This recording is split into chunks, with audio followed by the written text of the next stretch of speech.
Ben ritrovati gentili amici e amiche alla visione all'ascolto per quanto riguarda l'informazione su friulitv.net, dunque le ultimissime di cronaca dalle nostre parti. Innanzitutto è stato riaperto poco prima delle 13:30 il tratto dell'autostrada A4 tra Latisana e Portogruaro in direzione Venezia. Si sono conclusi i lavori di ripavimentazione del manto stradale avvenuti a seguito di un avvallamento di circa 10 centimetri verificatosi nell'ambito dei lavori per la costruzione della terza corsia. Da domenica 10 a mercoledì 13 la regione Friuli Venezia Giulia si presenta a Vinitali con 77 aziende vitivinicole della collettiva ERSA e una promozione unitaria all'insegna del marchio Io sono Friuli Venezia Giulia. Il programma dei 4 giorni alla Fiera di Verona e le strategie regionali sono stati illustrati stamani a Udine dagli assessori alle risorse agroalimentari, forestali, ittiche e montagna Stefano Zanier e all'attività produttiva e turismo Sergio Emilio Bini nel corso di una conferenza stampa nella sede udinese della regione Friuli Venezia Giulia. E ora cambiamo completamente argomento, parliamo di turismo e per la precisione di rilancio della zona di Bordano. Assessore Pizzimenti, oggi a Bordano per valutare la possibilità di un intervento che potrebbe essere sostenuto attraverso la norma per i grandi eventi. Sì, questo è il classico esempio con cui possiamo sostenere questi tipi di interventi.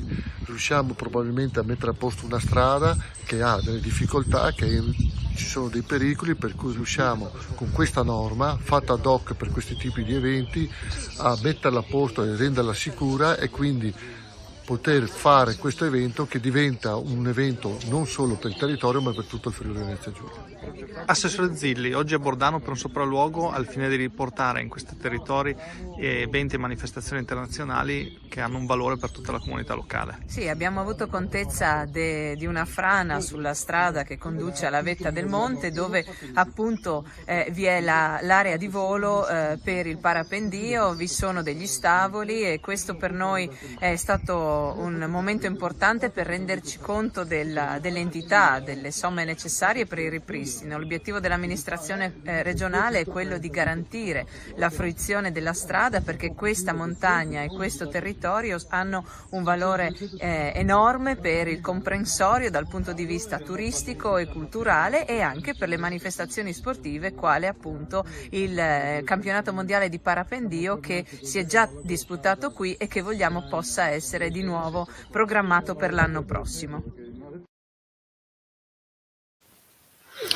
Domani alle 11 in sala IACE a Udine si terrà la conferenza stampa di presentazione dell'evento Trofeo Internazionale delle Aquile Friuli Venezia Giulia, che avrà luogo nel capoluogo friulano presso il Palasport Benedetti dal 22 al 24 aprile. L'evento è organizzato dal Comitato regionale del Friuli Venezia Giulia della Federazione Pugilistica Italiana e vedrà la partecipazione di 4 nazioni: l'Italia, composta da atleti regionali e nazionali, l'Irlanda, la Polonia e l'Albania.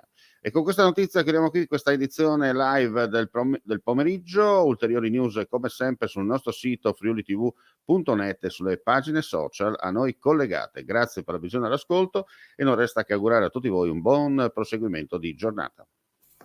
Vuoi assaggiare una birra dove al suo interno scopri la specialità tipica friulana? Lumi Beer, il prodotto ricavato in 20 ettari di terreno coltivato orzodistico, biodiversità, performance ambientale.